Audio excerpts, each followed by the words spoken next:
Prince Harry has officially entered desperation mode, and this time he is dragging his late mother's memory right into the middle of it. Sources close to the situation reveal that the Duke of Sussex is now actively reaching out to individuals who might help him produce a documentary about Princess Diana. This is the same project that his team vehemently denied just months ago. But as the financial walls close in on the Montecito mansion, it appears Harry is willing to do whatever it takes to keep the cash flowing. Let that satisfying irony sink in for a moment. The man who has spent years raging against the media for exploiting his mother's legacy is now attempting to do exactly that himself. Insiders claim this is not some heartfelt tribute from a grieving son. This is a calculated business move born from pure financial panic. The Sussex brand is hemorrhaging money, their content deals are underperforming, and Hollywood is growing tired of their victimhood narrative. So what does Harry do? He reaches for the one card he has always kept in his back pocket: Diana. Reports indicate that Harry has been quietly making calls to former associates of his mother, palace insiders from the 1990s, and even journalists who covered Diana during her turbulent final years. He wants their participation in what he is loosely calling a celebration of her life. Notice he is not using the word documentary. That is a deliberate choice. Harry knows that a documentary implies investigation, balance, and potentially uncomfortable truths. A celebration sounds softer, more controllable. But here is the problem. The networks are not interested in a sanitized love letter. The timing of this desperate pivot is no coincidence. Just weeks ago, reports emerged that Harry's speaking fees have plummeted. His Netflix Polo series landed with a thud so loud it echoed across 2 continents. Meghan's cooking show was met with brutal reviews and embarrassing viewership numbers.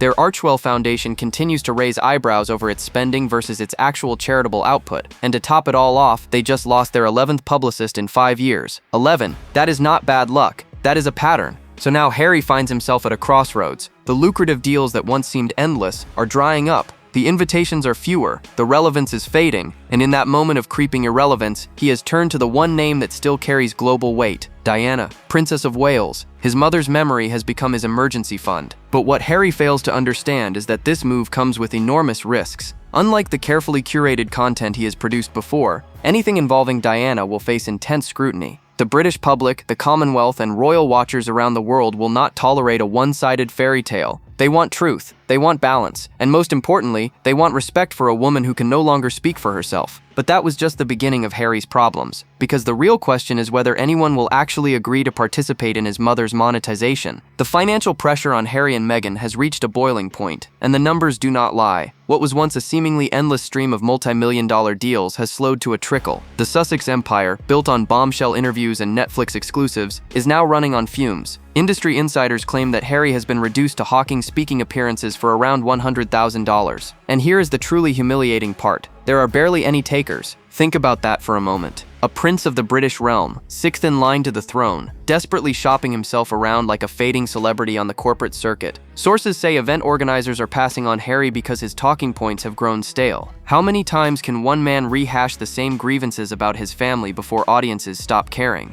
The answer, it seems, is that we have already reached that limit. And then there is Meghan's cooking show. The program that was supposed to rebrand her as a lifestyle guru landed with all the impact of a deflated souffle. Critics were merciless. Viewers tuned out in droves. The reception was so poor that insiders say Netflix executives are quietly questioning the entire Sussex partnership. This was meant to be Meghan's triumphant return to the spotlight on her own terms. Instead, it became yet another embarrassment in a year full of them. The chaos extends beyond their content failures. Reports confirm that the couple has now lost their 11th publicist in just 5 years. 11 communications professionals have walked through those Montecito doors and walked right back out again. That kind of turnover does not happen by accident. Industry veterans say the problem is simple. Meghan refuses to listen to professional advice. She believes she knows better than the experts she hires, and when things go wrong, someone else always takes the blame. Behind closed doors, sources describe an atmosphere of tension and finger-pointing. The staff turnover is not limited to publicists. Multiple employees across their various ventures have quietly departed, some reportedly with stories they are itching to tell. The Santa Barbara bullying allegations that surfaced this year painted a troubling picture of life inside the Sussex operation. And while Harry and Meghan deny any wrongdoing, the pattern of departures tells its own story. The Archwell Foundation continues to raise questions as well. Critics have pointed to the disparity between funds raised and actual charitable disbursements. For a couple who position themselves as global humanitarians, the numbers have proven difficult to defend. Add to that the constant rebranding, the shifting focus, and the lack of clear mission, and you have an organization that looks more like a vanity project than a serious philanthropic endeavor. This is the reality Harry and Meghan now face. The money is running out.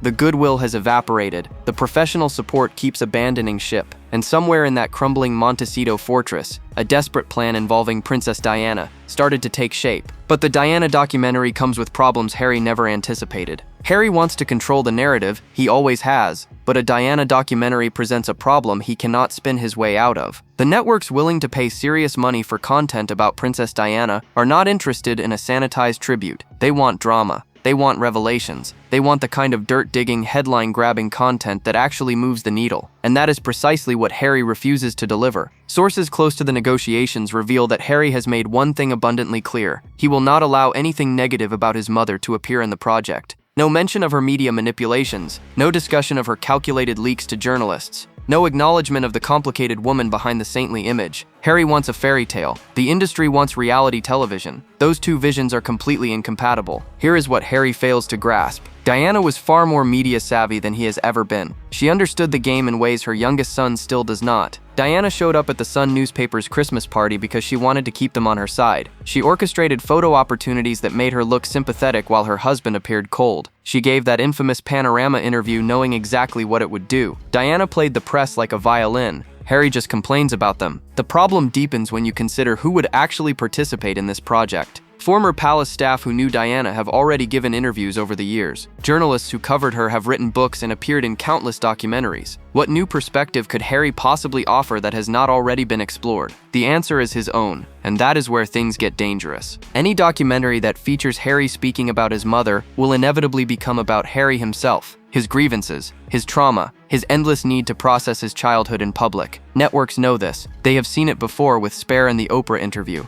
Harry cannot discuss Diana without making himself the central character, and audiences are growing weary of that particular performance. Then there is the credibility issue. Harry has made numerous claims over the years that have been questioned or outright debunked. His recollections about events have varied depending on the interview. His timeline shifts when convenient. Any documentary bearing his name will face immediate skepticism from critics and viewers alike. The trust is simply not there anymore. Industry insiders say several production companies have already passed on the project. The combination of Harry's demands for editorial control, his insistence on a positive-only portrayal, and the liability concerns around his ongoing legal battles make this a complicated proposition. One executive reportedly said that working with Harry means signing up for lawsuits, leaks, and last-minute changes. Few are willing to take that risk. And while Harry scrambles to find partners for his Diana project, one person has remained conspicuously silent on the matter: his brother William. That silence speaks volumes about what comes next. Prince William has made his position crystal clear. He will not participate in the endless exploitation of their mother's memory. Unlike Harry, William drew a line years ago. He grieved privately. He honored Diana through his charitable work and his dedication to duty, and then he moved forward. Harry, on the other hand, cannot seem to let go. Or more accurately, he cannot stop cashing in. Sources close to the Prince of Wales reveal that William is quietly furious about Harry's Diana documentary plans. Not surprised, furious. He reportedly warned his brother years ago that monetizing their mother's tragedy would backfire spectacularly. Harry ignored him then. He is ignoring him now. The pattern of dismissing William's counsel has become one of the defining features of their fractured relationship. What makes this situation particularly painful is the contrast between the two brothers. William adored Diana just as much as Harry did. He carries that loss with him every single day. But William understood something Harry never has. Healing does not come from public performances of grief. It comes from living a life that would make your mother proud. William chose duty, family, and service. Harry chose Netflix deals, tell-all books, and Oprah interviews. Insiders claim that William views Harry's Diana project as the ultimate betrayal, not just of their mother's memory, but of the private conversations they shared as boys, the sacred moments of grief they experienced together. William reportedly feels that Harry has taken their shared trauma and turned it into content, into clicks, into revenue streams. For William, that is unforgivable. The rift between the brothers now runs so deep that reconciliation seems almost impossible. Every time William considers extending an olive branch, Harry does something that reignites the conflict. The Spare memoir, with its intimate and often humiliating revelations about William and Catherine, destroyed whatever trust remained. Now the Diana documentary threatens to pour salt into wounds that have never healed. Palace sources suggest that William has made it clear to his father that he wants nothing to do with any project Harry produces about Diana. He will not provide interviews. He will not offer support. He will not even acknowledge its existence. For William, silence is the most powerful statement he can make. let Harry embarrass himself alone. But there is another layer to this story. Sources speculate that Meghan has been encouraging Harry to pursue the Diana project precisely because it creates further distance from William. Every time Harry monetizes his mother's memory, he burns another bridge with his brother. Some insiders believe that is not an accident. It is a strategy. Keep Harry isolated from his family, and he remains dependent on Meghan. It is a theory that has gained traction among royal watchers who have observed the systematic destruction of Harry's relationship since his marriage. William has watched this pattern unfold with growing horror, and he is not the only one paying attention, because inside Buckingham Palace, King Charles faces an impossible choice. King Charles is playing a dangerous game, and according to palace insiders, it has less to do with fatherly love than it does with political strategy. Sources reveal that Charles has been quietly working to bring Harry back into the fold, not because he misses his son, but because he views William as a threat to his own relevance. The Diana documentary may be just another pawn in a much larger chess match. This theory might sound outrageous at first, a father viewing his heir as a rival, but those who understand the inner workings of the monarchy know this dynamic has existed for decades. Each royal household maintains its own communications team. Each office competes for favorable coverage, and Charles has spent his entire life waiting in the wings while others stole the spotlight. First Diana, then William and Catherine. He is not about to let history repeat itself. Insiders claim that Harry's movements this year were not coincidental. The meeting between Harry's aides and Charles's team over the summer, the carefully orchestrated trip to Ukraine, the pseudo-royal tour that raised eyebrows across the Commonwealth. All of it, sources say, was coordinated with the palace. This is not a father simply wanting to reconcile. This is a deep strategy to bring Harry back as a counterweight to William's rising influence. When Harry flew into the country earlier this year, something unusual happened. Other royals were reportedly told to keep their engagements low-key, nothing that would overshadow Harry's visit. The mainstream media suddenly produced favorable coverage of the Duke of Sussex. The same outlets that had been criticizing him for years were suddenly writing puff pieces. That kind of coordinated shift does not happen organically. It comes from the top. The motivation becomes clearer when you examine what has happened to William's public profile. The Prince of Wales has emerged as the most popular member of the royal family. His handling of Catherine's cancer diagnosis earned global admiration. His refusal to play the media's games has won him respect, and his quiet signaling about modernizing the monarchy has positioned him as the future. For Charles, watching his son eclipse him before his reign has truly begun must be agonizing. Sources close to the situation suggest Charles sees Harry as a useful disruption. Every headline about Harry and Meghan is a headline not focused on William and Catherine. Every controversy surrounding the Sussexes distracts from comparisons between Charles's lackluster reign and William's promising future. In this twisted calculus, Harry's chaos serves Charles's interests. But this strategy comes with enormous risks. The public overwhelmingly supports William. The Commonwealth has grown tired of Sussex drama, and every time Charles extends a hand to Harry, he alienates the very people who will determine his legacy. William's supporters are watching, and they are taking notes. The palace power play extends beyond just the brothers, because Meghan has her own calculations, and her fingerprints are all over the Diana project. If you want to understand why Harry is suddenly pivoting to a Diana documentary, you need to follow the fingerprints. And they lead straight to Meghan. Sources close to the couple reveal that it was Meghan who first suggested monetizing Diana's legacy when their other ventures began to falter. She reportedly views Princess Diana as their last viable commodity, the one asset that still commands global attention and serious money. This calculation is pure Meghan. When her own projects fail, she pivots to something with built-in brand recognition. The cooking show flopped. The podcast deal collapsed. The lifestyle brand aspirations have gone nowhere. Her personal star power, once so bright in Hollywood circles, has dimmed considerably. So what does she do? She encourages her husband to exploit the one name that still opens doors: his dead mother. Industry insiders say Meghan has been intimately involved in the Diana documentary discussions. She reportedly sees herself as an executive producer on the project. Not just a supportive wife in the background, but a central creative force shaping how Princess Diana is presented to the world. The irony is almost too much to bear. A woman who spent years complaining about media intrusion now wants to produce media content about a woman who died fleeing the paparazzi. But Meghan's involvement creates serious problems for the project. Networks are wary of associating with her brand. The cooking show disaster is fresh in everyone's minds. Her reputation for being difficult to work with precedes her into every meeting. One entertainment executive reportedly said that Meghan's name on a project is no longer an asset. It is a liability. Studios have to weigh whether the Diana connection is worth the Meghan baggage. There is also the credibility issue. Meghan never met Princess Diana. She has no first-hand knowledge of the woman she wants to help immortalize on screen. Her only connection to Diana is through Harry, who whose own recollections have proven unreliable. Any documentary with Meghan's creative input will face immediate questions about accuracy and motivation. Is this a tribute or a cash grab? The public has already made up its mind. Sources speculate that Meghan sees the Diana project as her path back to relevance. If she can attach herself to Diana's legacy, she inherits some of that goodwill by association. It is the same strategy she employed when she married into the royal family. Borrow the prestige, leverage the connections, then complain when it comes with responsibilities she never intended to fulfill. The most troubling aspect of Meghan's involvement is what it reveals about the Sussex dynamic. Harry appears unable or unwilling to pursue anything without Meghan's approval and participation. His mother's memory is not sacred ground protected from business calculations. It is just another asset to be managed by the Montecito operation. Diana deserves better. But Diana is not here to defend herself. And while Meghan strategizes about documentaries, another obsession has consumed her attention: the royal titles she believes belong to her children. Meghan Markle is not letting go of those titles. Not now,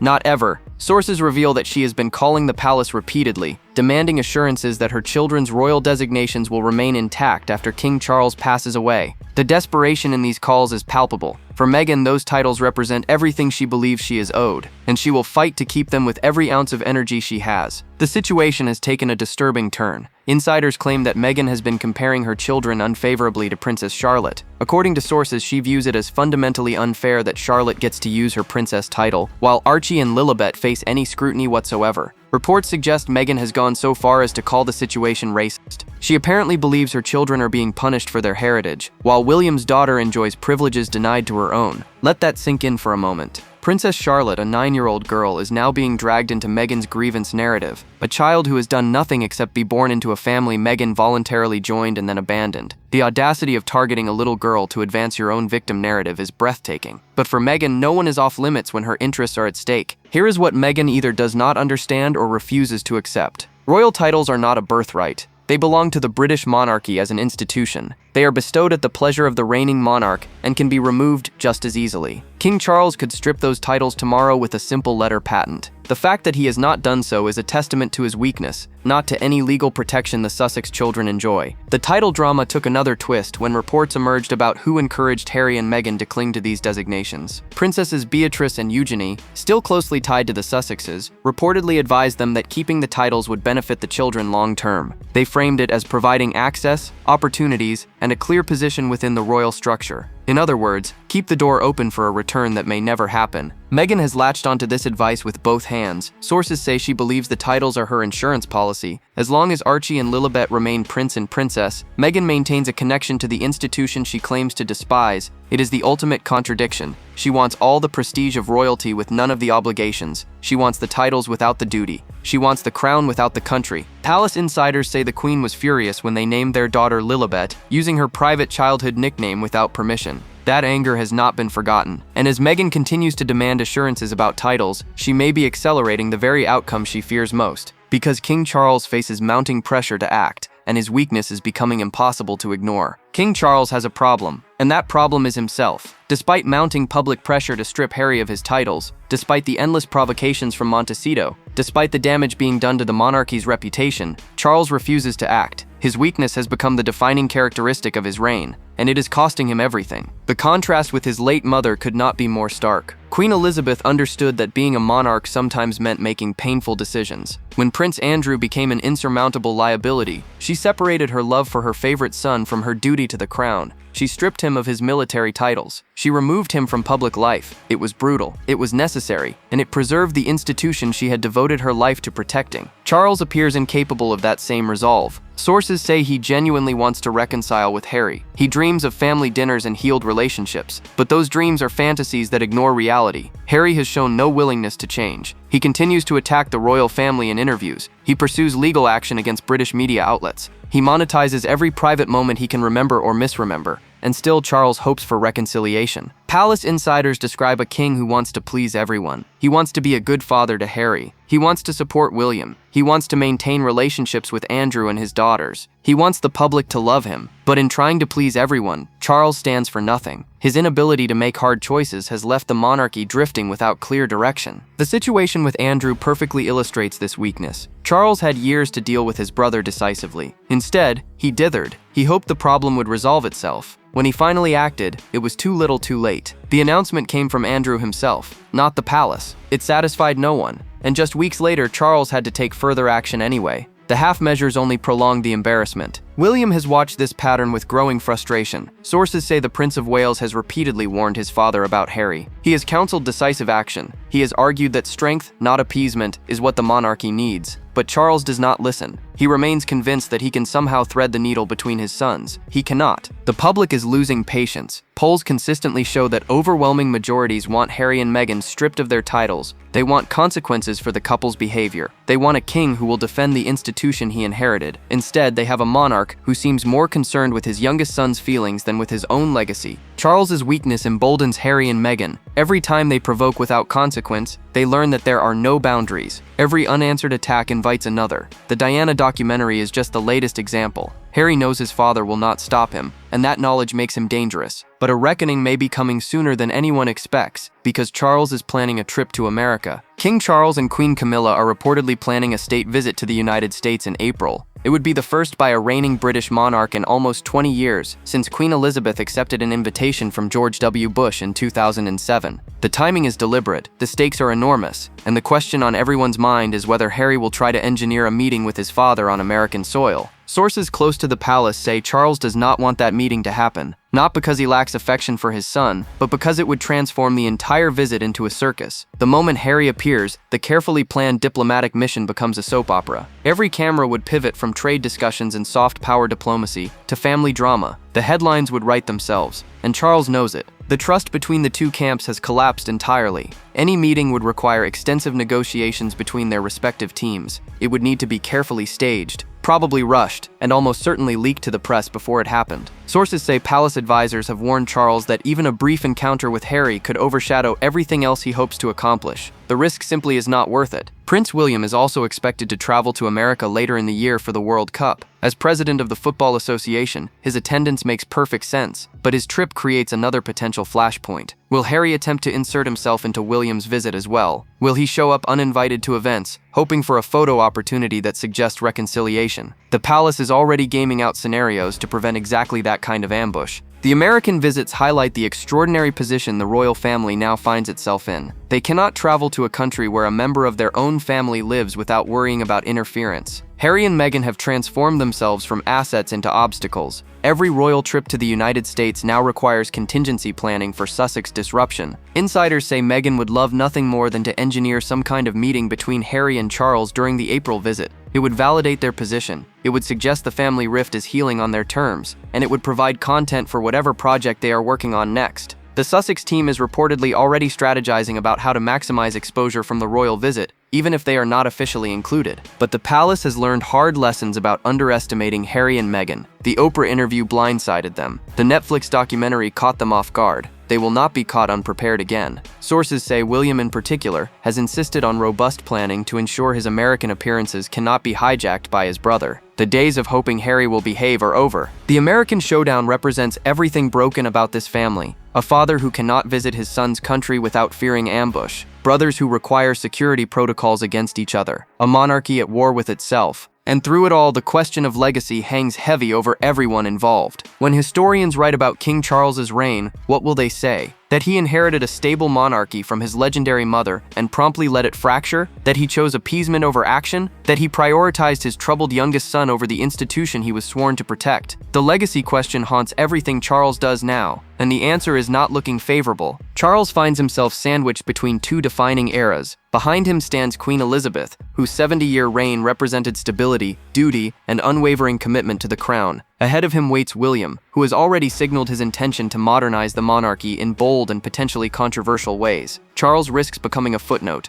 a transitional figure, the king who kept the seat warm while the family imploded around him. The Diana documentary represents a perfect encapsulation of everything wrong with this moment. Harry is preparing to monetize his mother's memory while his father does nothing to stop him. William watches in silent fury. The public grows increasingly disgusted, and somewhere in Montecito, Meghan calculates how to extract maximum value from a woman she never met. This is what the House of Windsor has become under Charles's leadership. But there are signs that the tide may be turning. The mainstream media no longer controls public opinion the way it once did. Social media and independent journalists have exposed the machinery behind royal coverage. People see through the planted stories and coordinated narratives. They recognize when they are being manipulated, and overwhelmingly they have chosen William's side. William has refused to play the old games. He does not court newspaper editors with private dinners. He does not trade access for favorable coverage. He has simply focused on doing his job, supporting his wife through her cancer treatment, and raising his children with as much normalcy as possible. That authenticity resonates with a public exhausted by Sussex theatrics and palace intrigue. The path forward seems clear to everyone except Charles. Strip Harry of his titles, remove Archie and Lilibet from the line of succession, ban Meghan from using royal designations, make a clean break that signals the monarchy will not be held hostage by one bitter couple in California. These actions would be popular.